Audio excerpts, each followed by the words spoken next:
নমস্কার বন্ধুরা, tasty kitchen চ্যানেলে আজকে নিরামিষ ঝিঙে আলু পোস্তর রেসিপি নিয়ে চলে এসেছি।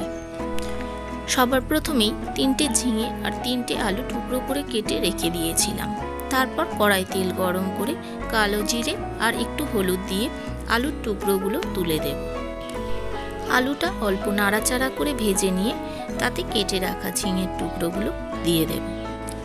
সব কিছুকে আবারও খুব ভালো করে নাড়াচাড়া করে ভেজে নিয়ে তাতে হাফ চামচ হলুদ গুঁড়ো আর 1 চামচ নুন দিয়ে দেব।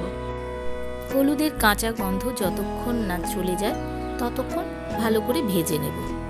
এরপরে পরিমাপ মতো জল দিয়ে দেব। এখানে জলের পরিমাপটা খুব বেশি দেব না, সবজির সমানেই জলটা দেব যাতে আলুটা সিদ্ধ হয়ে যায়। বেশ কিছুক্ষণ ঢাকা দিয়ে রান্না করে নিয়ে তারপর দেখে নেব আলুটা সেদ্ধ হয়ে গিয়েছে। এই সময় 4 টিস্পুন পোস্ত আমি বেটে নিয়েছিলাম, সেটাকে দিয়ে দিয়েছি। এইবার সিদ্ধ হয়ে যাওয়া আলু কয়েকটা ঘেঁটে দিয়ে খুব ভালো করে ফুটিয়ে শুকনো করে নেব। দেখো বন্ধুরা, ঝিঙে আলু পোস্ত আমার পুরো রেডি হয়ে গিয়েছে। নিরামিষের দিনে এই রকম ঝিঙে আলু পোস্ত, ডাল আর গরম গরম ভাত, ব্যাস আর কিচ্ছু লাগবে না।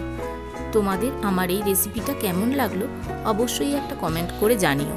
ভালো লেগে থাকলে একটা লাইক করে চ্যানেলটিকে সাবস্ক্রাইব করে রেখো। আমি যখনই নতুন কোনো ভিডিও নিয়ে আসবো যাতে খুব সহজেই তোমাদের কাছে পৌঁছিয়ে যায়। তোমরা সকলে খুব সুস্থ থেকো, ভালো থেকো। ফিরে আসবো নতুন ভিডিও নিয়ে।